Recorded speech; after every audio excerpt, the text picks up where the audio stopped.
تعالوا نروح السعودية. بندر من السعودية بيقول: لما كان عمري 15 سنة اتنقلنا لقرية صغيرة اسمها الهجرة، هي مسقط رأس والدي. حوالينا هضاب سودة، وكل هضبة ليها اسم وحكاية. في هضبة هناك اسمها رسو، ورس هو مكان في قلب الصخر بيجتمع فيه الماء. كان في حكاية قديمة بتقول إن في واحدة ست من القرية طلعت الهضبة وراحت تجيب تقريبا شافت خروف أو حاجة مش طبيعي إنها تشوفها هناك، فراحت فاتزحلقت وقعت في حفرة وماتت. دي حكاية الله أعلم يعني.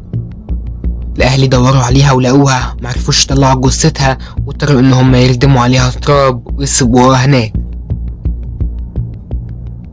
طب أنا إيه حكايتي؟ أنا خرجت مع خالي وخالته وكان فرق السن بيني وبينهم مش كبير، طلعنا الهضبة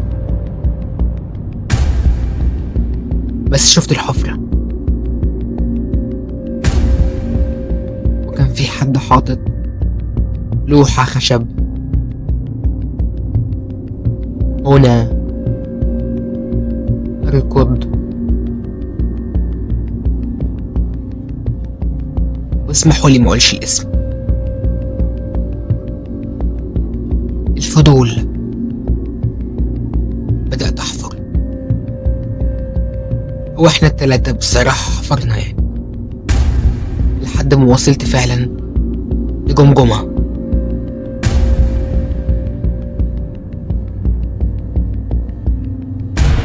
كانت مفصولة عن الجسم، طلعناها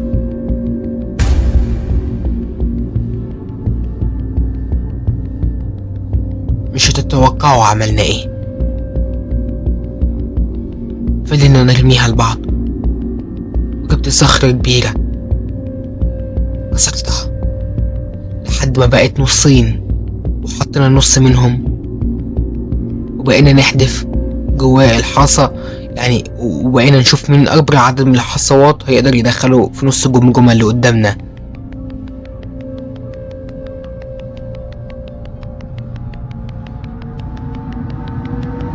بقت لعبتنا المفضلة، ندفنها ونروح نرجع تاني يوم نلعب نفس اللعبة.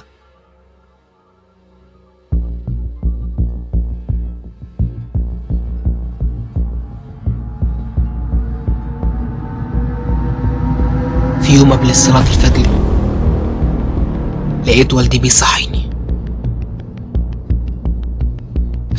خدني ورحنا صلينا. بعد ما صلينا قال لي: تعالى وريني المكان اللي لقيته في المقبرة. كان شيء غريب لان والدي انا ما حكيتلوش ازاي عرف بالموضوع، فكرت ان اخوالي هم اللي قالوا له. استجبت طبعا لوالدي واخدته وطلعنا الهضبة ومشينا لحد ما وصلنا لمكان الحفرة. وفي نفس اليوم والدي جمع الناس وعملوا سور حديدي حوالين المنطقة دي عشان محدش يدخل.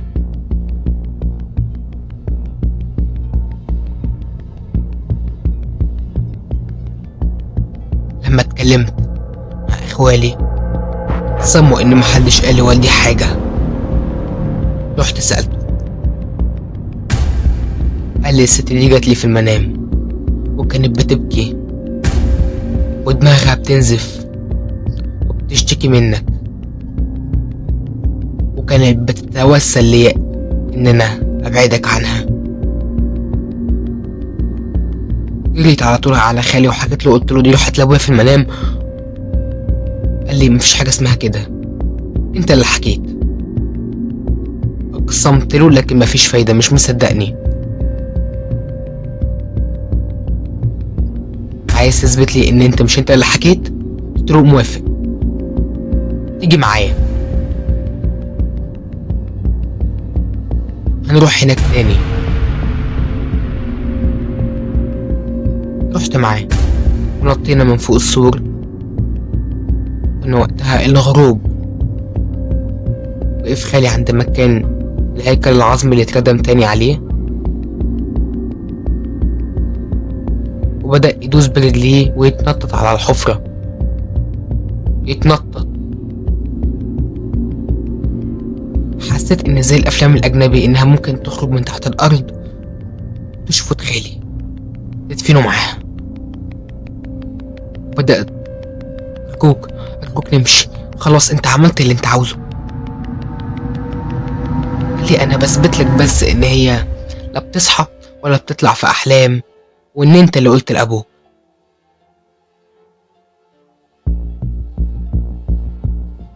قلت له خلاص انا اللي قلت، ممكن نمشي.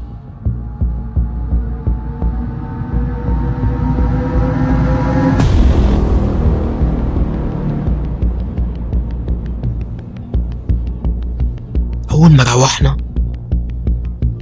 خالي دخل الحمام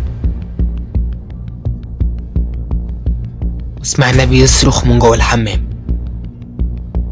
جرينا فتحنا الباب ودخلنا، لقيناه عنده حالة أشبه بالصرع، تشنجات مرتفعة، ايديه اتعقدت، أصابعه ملوية بشكل مخيف.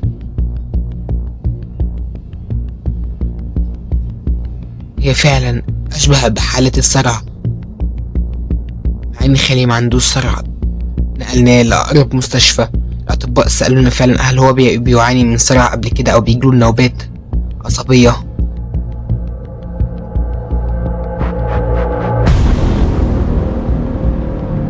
قالوا إن هو هيتحجز يومين.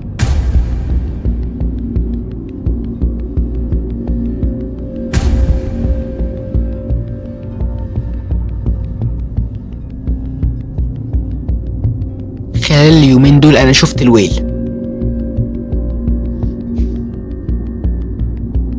على طول بسمع ناس بتتكلم ومش موجودين، على طول بسمع اسمي وحد بينادي عليا، لدرجة إن أنا لما كنت بعدي بجوار أي حيوانات محدش يتريق عليا. كنت بحس إن هما بينتبهوا وبيبصولي. يمكن أنا اتجننت، صبت بلوسة عقلية خلتني أشوف كده.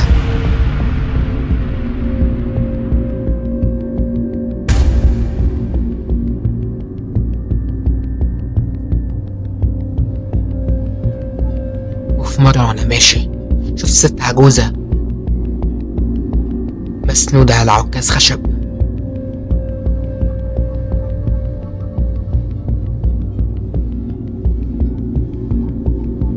وماشية بتكلم نفسها وبتعاتب حد وبتلومه علشان وقع مية.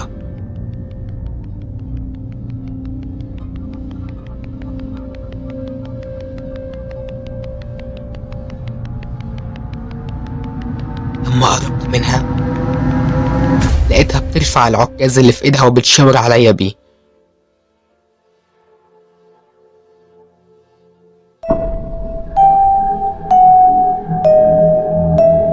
ولا اتكلمت ولا عملت بقى سحر ولا اي حاجة، هي مجرد رفعت العكاز وشاورت عليا بيه. انا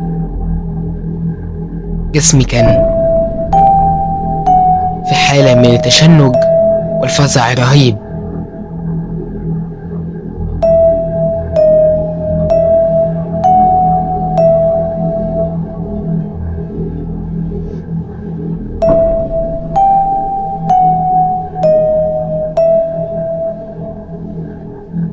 وفضلت واقف متجمد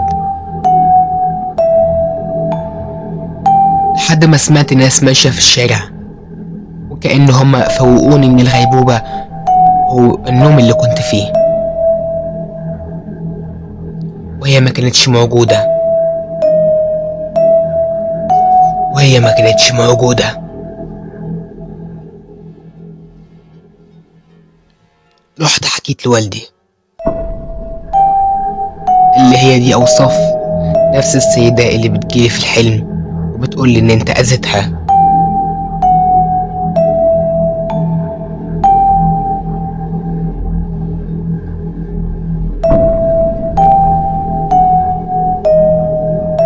أحوالنا اتحسنت بعد ما بعدنا عن القبر والحفرة دي ونسينا الموضوع تماما، لكن احنا نسيناه قدام الناس. لكن الدليل ان انا ما نسيتوش ان انا حكيته ووثقته، لمن يهمه الأمر.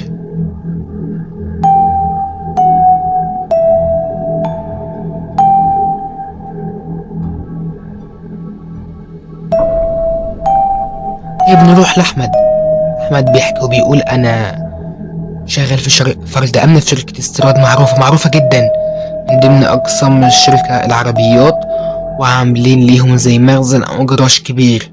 أول ما استلمت الشغل لاحظت إن كل اللي معايا مش عاوزين يقفوا على الجراج.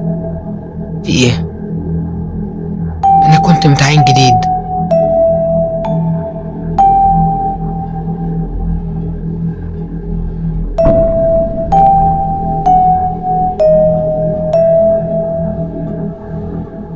لحد ما واحد من العمال اللي كانوا موجودين كبير سنا شوية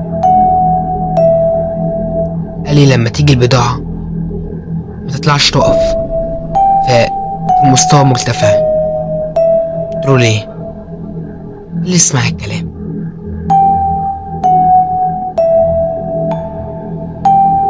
ليه؟ قال لي ما خدتش بالك ان كل ده رفض ان الصعود على سلالم او اي حاجة ليها مستوى مرتفع؟ قلت له حاضر.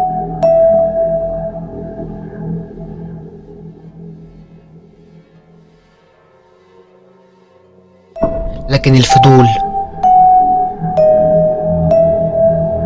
السلم اللي موجود محطوط صناديق بحيث انها تمنع الصعود فوق، لان مستوى الارض كبير جدا، وفي مطلع سيارات عادي برضو مقفول. وغريبة ازاي اصحاب المكان يعني موافقين على كده، انا مالي بقى.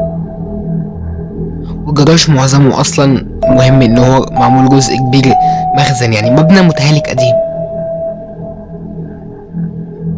تسلقت على الصناديق وطلعت.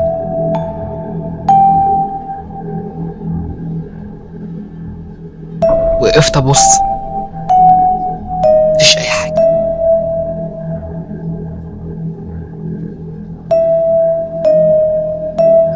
لكن وانا نازل لمحت حد بيجري.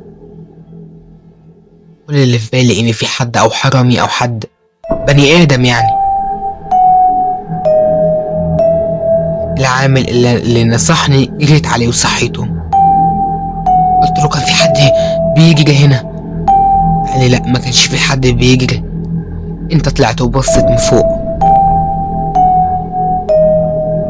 قلت له ما انت ففهمني. انا طلعت وبصيت، هو في ايه فوق؟ قال لي لا مفيش فوق حاجة، احنا ما عندناش تفسير. اللي بيبص من فوق، شو هو بيقولك اللي بيبص لفوق يتعب؟ هنا بقى اللي بيبص لفوق يشوف جنود بتجري.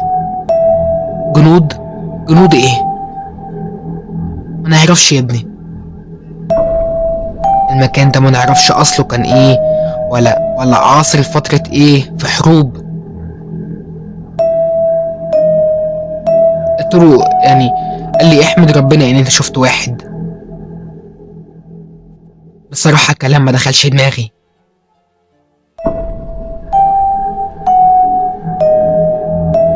خليته نام وطلعت تاني. فضلت قاعد مستني. المرة دي محدش جه،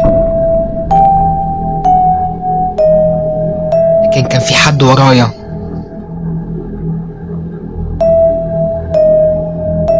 انا حاسس بان في حد ورايا، بس اتلفت وخايف. لكني اتلفت وفعلا شفت حد، فعلا اقرب ما يكون عسكري او حاجة زي كده، لكنه مش لبس جنود مصريين، حاجة زي انجليز او حاجة كده.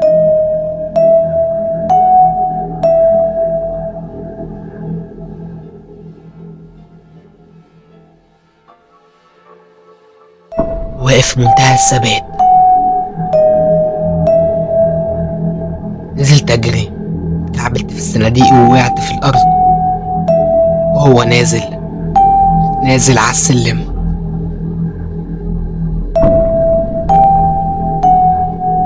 جريت على الراجل الكبارة العامل، صحيته. بعد ما صحي قال لي متقلقش، خلاص انت شفت، متعملهاش تاني بقى، وهما مش هيظهروا تاني، بس ما تطلعش فوق. سبت الشغلانة كلها، ولحد يومنا هذا انا مش عارف ايه السر، ان اللي بيشوف بس هو يعني اللي بيبص من مستوى مرتفع. يعني لو حد عنده تفسير يقول.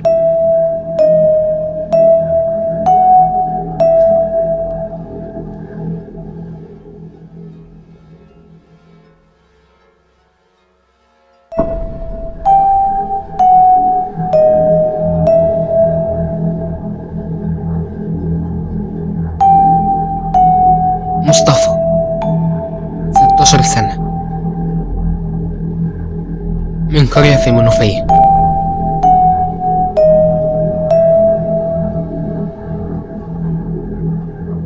لعبي أنا وأصحابي وإحنا في ابتدائي كان بيحللناش اللعب زي أطفال كتير في قرى وريف كتير في مصر، بجوار المقابر، أو زي ما بنقول علينا كلها التراب، منطقة فاضية مفيش حد بيعدي، خصوصا بقى في الفترة اللي ما بين المغرب والعشاء دي. بقى خلاص الناس اللي بتبقى روحت، والناس اللي مروحة من الغيطان روحت، واللي مروح البهايم بتوعه روح، فبنلعب بمزاج.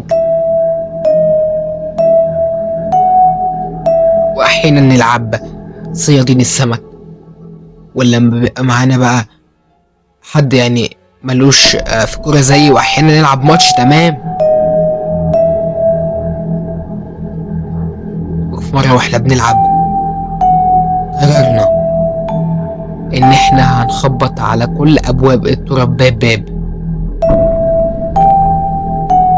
كل واحد هنشوف مين اللي خبطته أقوى. كنا 5، وبدأنا نجري، واللي يخبط بإيده، واللي يخبط برجله، واللي يخبط بطوبة. أنا كان نصيبي بقى إن أنا أخبط برجليا.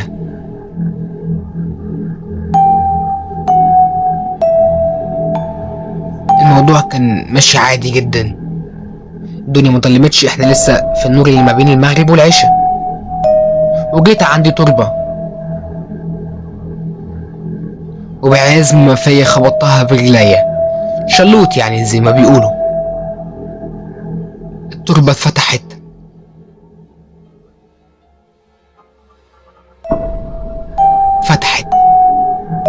نت عليهم كلهم، ولا التربة اتفتحت. في السن ده ما بنبقاش نخاف يعني، في السن ده بيبقى عندنا فضول.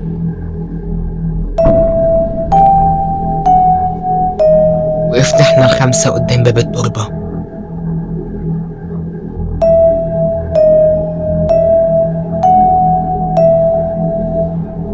جو ضلمة مرعبة. مين فينا اللي هيدخل الأول؟ كان اقتراح مميت، لكن محدش فينا رفضه. مين اللي هيدخل الأول؟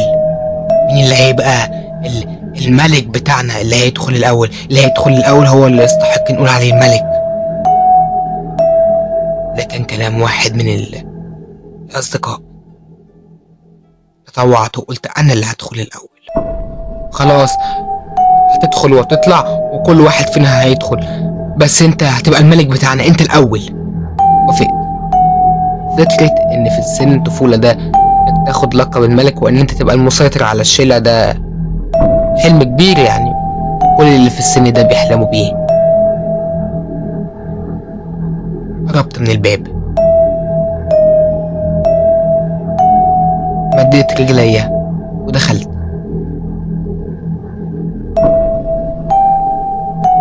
سيبك من الضلمة، وسيبك من الريحة الوحشة، وكل حاجة ممكن تتخيل انها موجودة جوه تربة.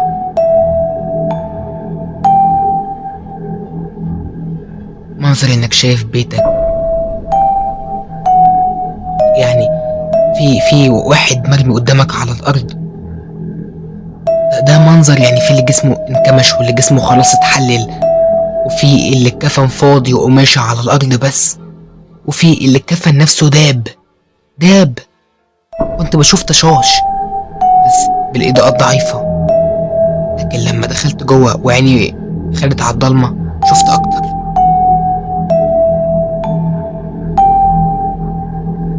وبدأوا يسقفوا برا ويهللوا الملك وعاش الملك.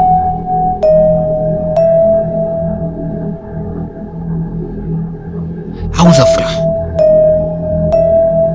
عايز احتفل باللقب، لكني مرعوب. عاوز امثل مش عارف.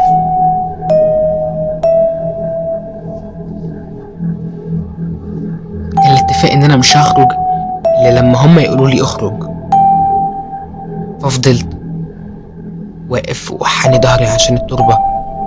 مينفعش حد في التربة عندنا بيبقى واقف لان سقفها واطي.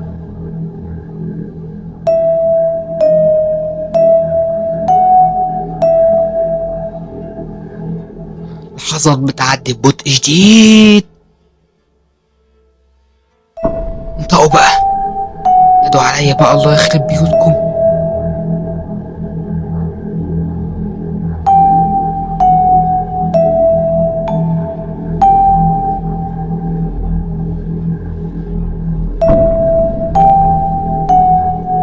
لكن قبل ما ينادوا شفت حد قاعد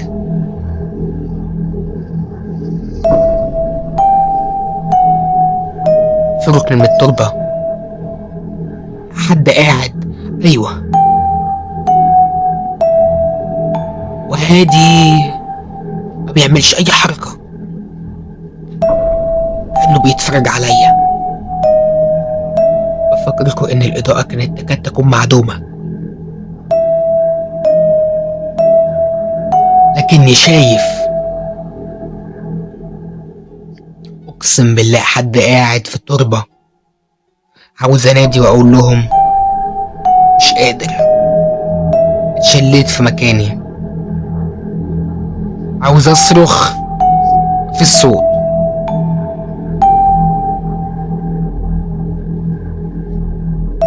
لحد ما بدأت اسمعهم من بعيد بيقولوا خلاص اطلع يا مصطفى خلاص.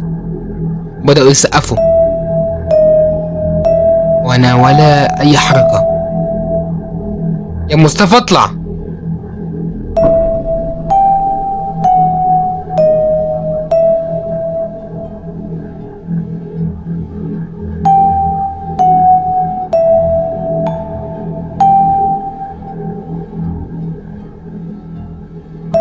انا عاوز اقول لهم الحقوني.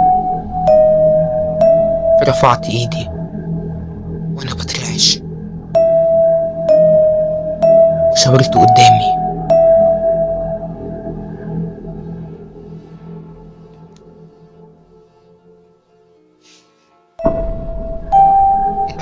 اتنين منهم اتطوعوا ان هم هينزلوا يجيبوني بقى لو انا خايف او بمثل.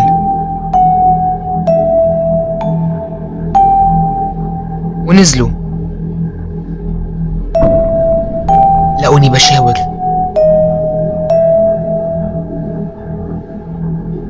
فزعوا وصرخوا هما كمان، ومع صرخاتهم انا كمان صرخت.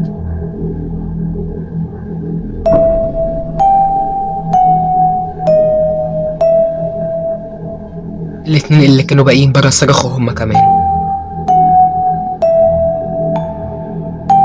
اما الاتنين اللي كانوا واقفين معايا خرجوا، وانا برضو مشلول ومش عارف اتحرك.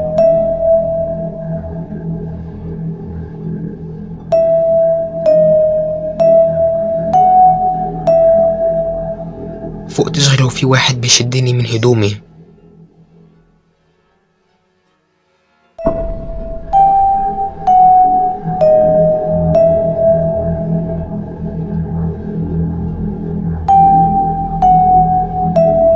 عرفت ان هو كان الحنوتي او الترابي لما سمع صوت الصراخ بتاعنا جه على الصوت وخدني روحني. يومين او 3 بنطاش.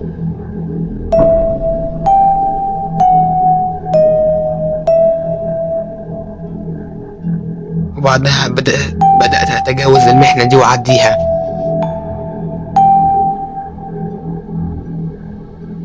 ومن وقتها بالرغم من إن أنا مبقتش يعني شخص كبير دلوقتي، لكن عمري ما انسى الشخص اللي شفته وقتها أبدا في ركن كان بيتابع اللي أنا بعمله، ما أذانيش، ما اتحركش، ما عملش أي حاجة. لكن دي حاجة في حد ذاتها، إنك وسط الميتين وتلاقي واحد منهم قاعد، أو مش واحد منهم، دي بقى عمري ما بنساها.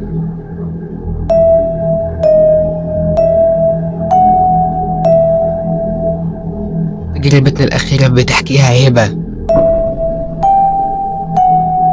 طول عمري بسخر من مواضيع العفاريت والجن وقصص الرعب وأفلام الرعب، بقول إنها خريف.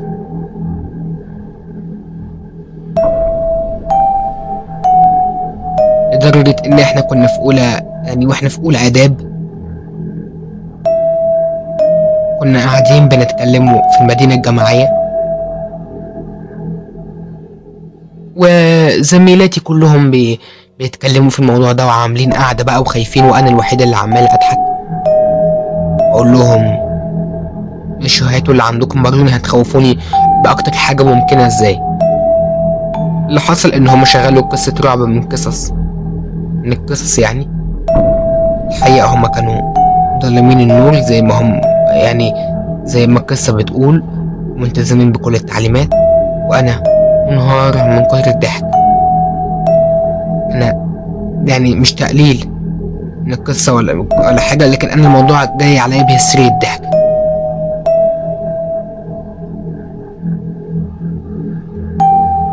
وتعمدت أخليهم مندمجين جدا في القصة وصرخت، فما قلتش حصل إيه يعني. أكيد انتوا عارفين بيحصل إيه في الحالات اللي زي كده. لحد ما واحدة قالت لي خليكي كده عاملة فيها القوية الجامدة لحد ما هتشوفي في الآخر. قلت لها هشوف إيه؟ يوروني اللي عنده، عشان أهو يا جن، الجن اللي حواليا هنا، اللي موجودين هنا معانا في الأوضة، وروني نفسكم. أنا ما بخافش ومش مصدقة إن انتوا موجودين أصلا، ولو حتى انتوا موجودين انتوا أتفه بكتير من إن انتوا تظهروا أو تعملوا حاجة. كده كويس؟ طب أقولك، فتحت الحمام وقفلت على نفس الباب. مش المفروض أنا كده في البيت بتاعكم؟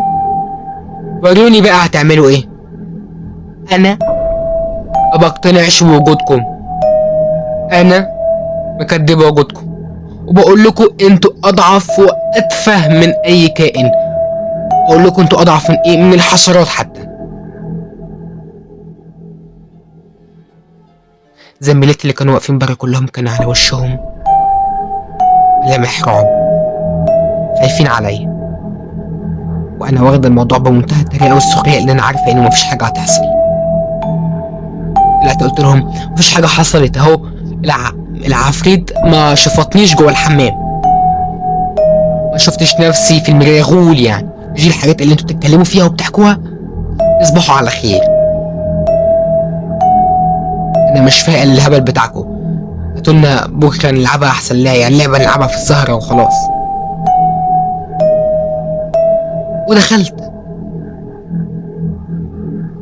ونمت بمنتهى الهدوء وجت صديقتي سلمى، نامت على السرير التاني ونامت وانا نمت، لكني صحيت على صوت سلمى عمالة تكح.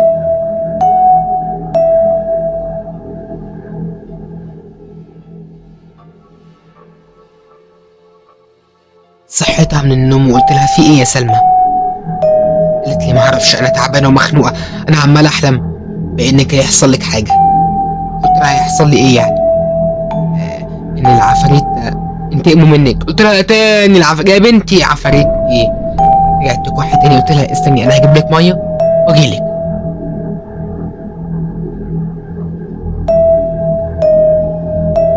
دخلت جبت لها الميه، دخلت الاوضه ملقيتهاش. يا سلمى انت فين يا بنتي؟ لقيت الاوضه التانيه بتتفتح وبنت من البنات طالعه. عاوزه ايه من سلمى؟ قلت لها انك تعبانه وجايبه لها تشرب. تعبانه؟ تعبانه ازاي؟ لقيتها دخلت الاوضه. سلمى سلمى اصحي، انت تعبانه ازاي؟ بتقول ان انت تعبانه. هي ما بتقول. اذا بي اكتشف ان سلمى ما نامتش معايا في الاوضه، وكلهم حلفولي ان هم خافوا من انتقام الجن مني وناموا لوحدهم.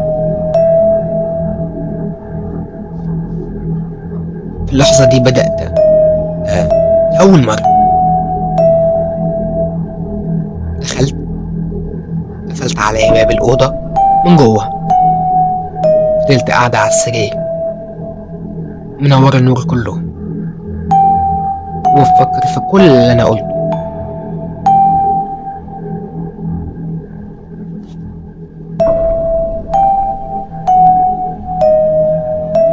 وفقت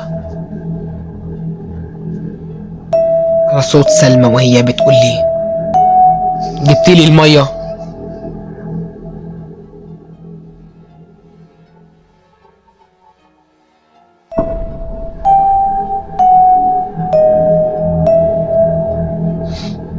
واقفة قدام السرير اللي انا قاعد عليه. المرة دي انا متأكدة ان انا قفلت الأوضة وما كانش في حد معايا.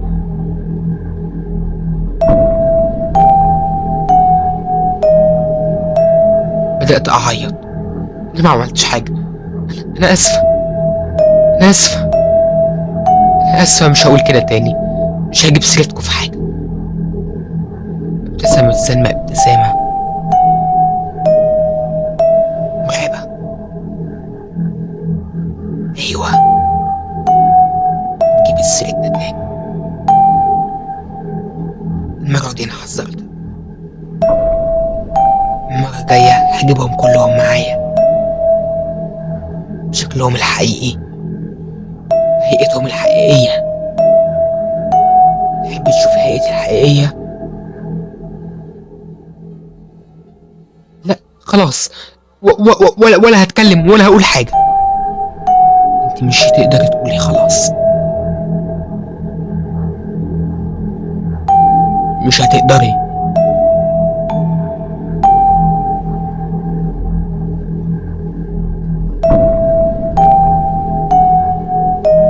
واختفت. ومن يومها قررت اني ما اجيبش سيرتهم في اي حاجة، لان التمن كان غالي، غالي قوي. وهنا قصصنا بتكون خلصت. اتمنى ان هي تكون عجبتكم، واتمنى ان انت لما تكون وصلت للنقطة دي يبقى عيب قوي ان انت ما تحطش اشتراك في القناة وما تحطش لايك للقصص عشان يوصل لك كل جديد اول باول. فعل بقى الجرس عشان يوصل لك كل جديد، لازم تفعل الجرس عشان كل قصة انزلها توصل لك اول باول. اشوفكم في قصة تانية، وخليكم فاكرين ان حكايتنا ما بتنتهيش.